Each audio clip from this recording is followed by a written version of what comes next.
Anwyl gyfeillion, gobeithio eich bod chi wedi goroesi yr etholiad yn ddianaf. Gobeithio bod chi gyd wedi bwrw eich pleidles yn unol a'ch cydwybod. Gobeithio hefyd bod chi'n cadw'n ddiogel rhag y feirws yma sydd ddim wedi diflannu, ac mae yna sôn bod nhw'n ofni y bydd ton arall yn dod mewn, felly mae rhaid i ni fod yn ofalus bod llaciod yn digwydd ac wedi digwydd. Mae angen i ni fod yn hynod ofalus. Diolch hefyd i'r rhai sydd wedi mynegu eich cefnogaeth i'r ffaith am mod i yn mynd i'r ysbyty yr wythnos hon, a gobeithio y byddwn ni yn ôl yn y tresu fel petai erbyn canol yr wythnos sydd yn dod. Diolch hefyd i chi sydd wedi cysylltu i fynegu eich llawenydd a'ch cefnogaeth i'r ffaith bod y Mabon wedi ennill sedd yn y Senedd yng Nghaerdydd yn cynrychioli Dwyfor Meirionnydd. Diolch i chi am eich cefnogaeth sydd wedi cael ei fynegu gan nifer ohonoch. Diolch yn fawr. Mae'r hyn sydd gen i rannu yn nawr yn y myfyrdod hwn yn rhywbeth sydd yn gysylltiedig â etholiadau ac yn y blaen. Mae angen i ni i sylweddoli, angen i ni i atgoffa'n hunain a atgoffa'n gilydd bod yr hyn am wnawn ni mewn etholiad yr enghraifft yn fynegiant o'n dymuniadau ni. Dyna'r gwirionedd. Ac mae'n dymuniadau ni yn fynegiant o'n gwerthoedd ni. Nawr, ac mae canlyniadau i'r hyn am wnawn ni, wrth gwrs, ni sy'n atebol amdanyn nhw. Ni sy'n atebol gerbron Duw amdanyn nhw. Canlyniadau yr hyn i ni yn ei wneud.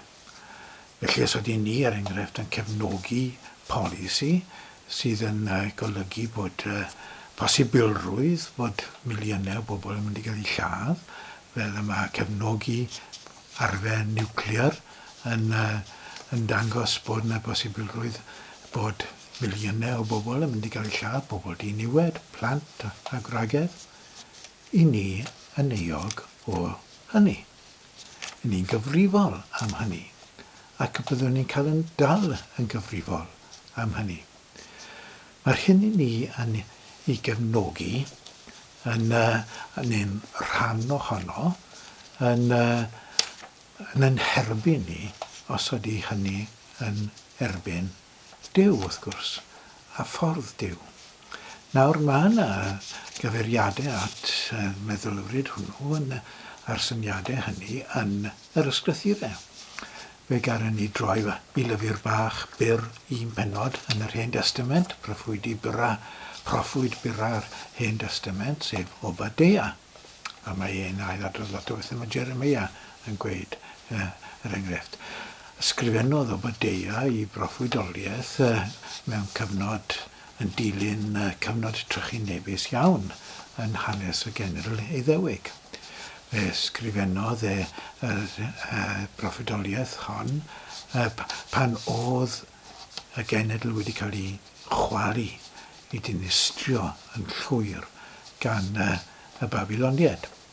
Ond nid am bwyty'r Babiloniaid, mae digon o rannau eraill o'r proffwydi yn erbyn y Babiloniaid, ond nid yn erbyn y Babiloniaid yn gymaint yma Obadea yn cyfeirio i ferniadaeth, ond yn erbyn yr Edomiaid. Nawr cenedl oedd Edom, oedd yn ffinio â Judea, bobl oedd yr Edomiaid oedd yn perthyn yn ôl yr ache i'r Iddewon, dysgunyddion esau oedd yr Edomiaid, llwythi Arabaidd oedd yn byw yn y wlad honno. Rhan o'r byd sydd yn cael ei adnabod fel gwlad yr Iorddonen erbyn heddi oedd Edom.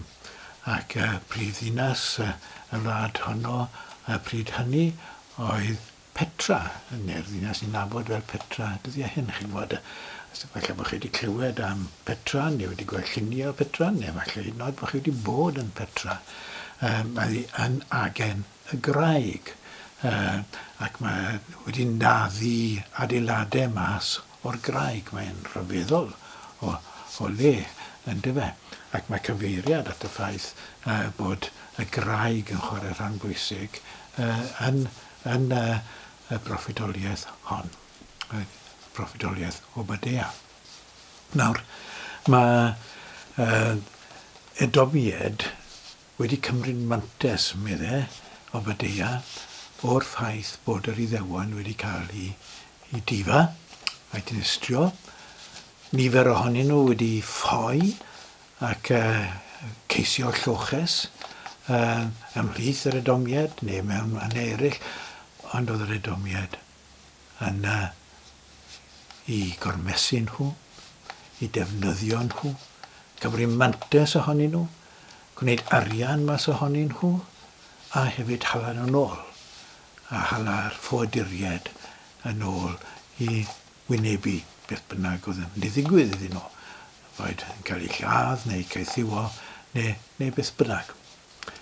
Yr agwedd na.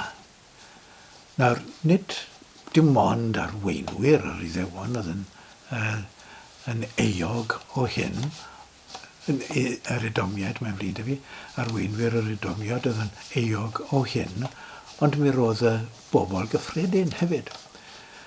Ac ni'n gweld hyn hefyd yn y proffwydi. Nid just beirniadu'r arweinwyr, nhw sydd yn cael eu benna, wrth gwrs, gan y proffwydi fel gyda Iesu ac yn y blaen.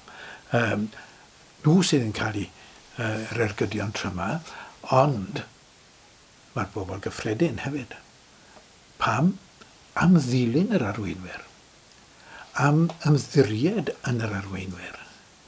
Am wneud beth oedd yr arweinwyr moyn iddyn nhw'n wneud. Mae'r rheini yn wynebu y farn yn ogystal.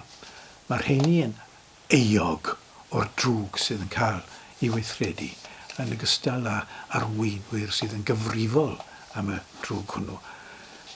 Mae hynny yn bwysig i ystyried bob tro ni yn bwrw pleidles.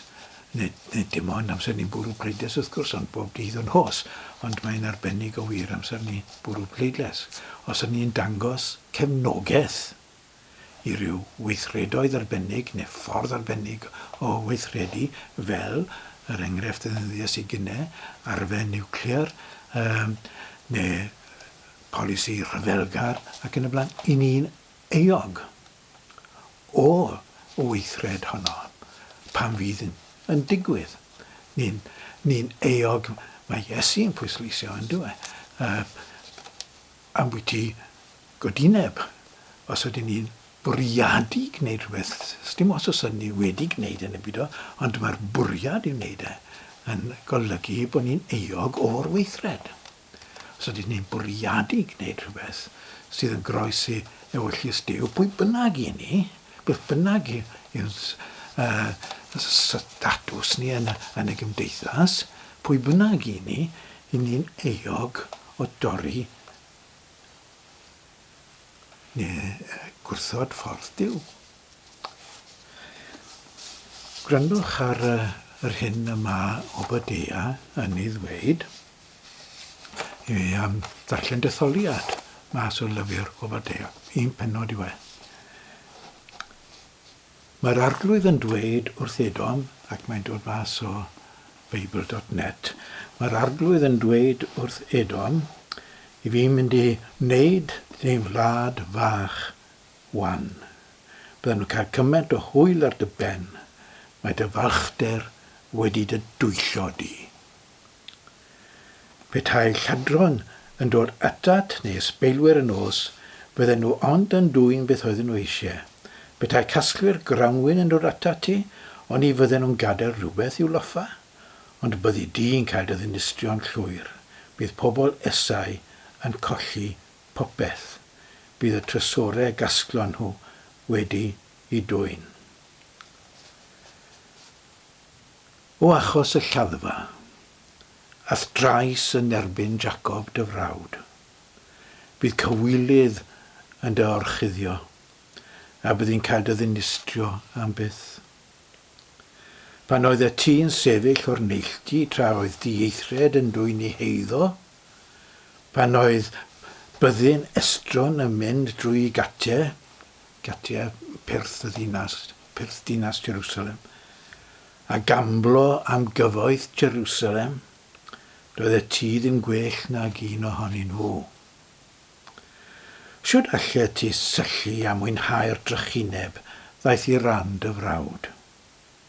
Siwr allet ti ddathlu wrth weld pobl Jwda ar ddiwrnod i difa? Siwr allet ti chwerthin a ddiwrnod y dioddau? Siwr allet ti fynd at gatiau fy mhobol ar ddiwrnod i trychineb? Syllu a mwynhau i trallod ar ddiwrnod i trychineb? Siwr allet ti ddwyn i heiddo ar ddiwrnod i trychineb? Siwr allet ti sefyll ar y groesffordd ac ymosod ar y ffoaduried? Siwr allet ti rhoi yn llawr gelyn ar ddiwrnod y dioddef? Dyma ni. Dyna bortread y ffordd o ddrydomied wedi ymagweddu tuag at yr Iddewon, yn dilyn y drychineb holocostaidd honno, pan ddinistriwyd Jerusalem yn llwyr, dinistriwyd y deml ac alldidiwyd y bobl i Babylon. Pobl yn trial ffoi, troi'n ffoaduried i fynd i wledydd eraill fel Edom, ac yn cael ei gwrthod, cael ei hala nôl i wynebu beth bynnag oedd yn mynd i ddod iddyn nhw. Mae yna bobl sydd yn heddi yma yng Nghymru sy'n cefnogi polisia fel yna. Mae yna bobl sydd yn cefnogi polisiau o dorri lawr, yn ei ynghyfnod cymorth Cristnogol nawr wrth gwrs, i dorri lawr ar gyllid i helpu y rhai sydd mewn angen, y rhai sydd ar eu cythlwm, y rhai sydd heb ddim. Mae yna rai sydd yn credu dyn ni torri lawr ar yr help hwnnw, sydd ddim yn chydig iawn mewn gymhariaeth y cyllid y wladwriaeth wrth gwrs. Bydd pobl yn dioddau oherwydd y polisia hyn. Mae yna bobl sydd yn credu y dylid cynyddu ein gwariant yr arfer rhyfel. Mae yna bobl sydd yn credu y dylid fod yn barod i ddefnyddio arfer niwclear i ladd miliynau o bobl. Mae yna bobl sydd yn credu'r pethau hyn. Mae yna bobl sydd yn credu yn y bwlch rhwng y tlawd a'r cyfoethog, a dylid i gynnale. Mae yna bobl sydd yn credu bod y breintiedig yn bwysicach na'r difreintiedig, a dylid i cefnogi nhw. Mae yna bobl sydd yn credu y dylid ffafrio rhai ar drail eraill. Yr holl bethau hyn. Os ydyn ni'n ymhlith yr hynny, i neuog am y trychinebau sy'n digwydd. Mae yna bobl sydd yn credu y gellid rheibio'r ddeiar, ddidrigaredd, a bod dim gwahaniaeth am y canlyniadau i fyd natur. Mae yna bobl sydd yn credu y gallwn ni gam ddefnyddio'r adnoddau sydd gyda ni mwyn bydd personol. I ni neuog o'r pethau hyn. Fel yr oedd yr Edomied yn euog o'r trais, ydy cynddrwg â nhw, wyt ti cynddrwg ar Babylonied, medde Obadea wrthyn nhw. ac mae'r bobl yn gyffredinol yn euog am gefnogi y pethau hynny. Felly, gofynnwn i Dduw am nerth i hyrwyddo'i ffordd e. Nath yr Edomiad wrthod cydweithredu a ffordd Duw a dilyn ffyrdd eraill arweiniodd at drais a'n hegwch angyfiawnder. Oedden ni yn gwrthod dilyn ffordd Duw? Mae Duw oedd y moyn i'r Edomiad i gydweithio a'i ddymuniadau fe. Mae moyn i ni gydweithio ag yn ei waith archibo. Felly, dylen ni ofyn i'n hunain o hyd ac o hyd. Oedden ni yn helpu Duw? Oedden ni yn rhan o'r ateb i'r problemau mawr mae'r byd yn wynebu? Neu oedden ni'n rhan o'r broblem? Gweddiwn am nerth i gydweithio â Duw, i herio y meddylfryd sy'n darwen at y problemau hyn. Helpa ni o Dduw, yn enw Iesu Grist, ein arglwydd. Amen.